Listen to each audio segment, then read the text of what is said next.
i tens dret a saber el que tu vas a comprar i te vas a menjar, d'on ve, com s'ha fet, quina petjada de carboni té. I això de moment no es posible.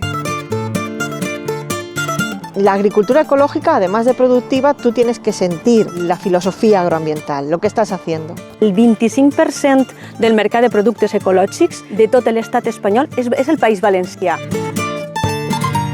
La tenda especialitzada en producte ecològic està demanant algo més que la certificació ecològica. En cert nicho de consumidors que volen algo més.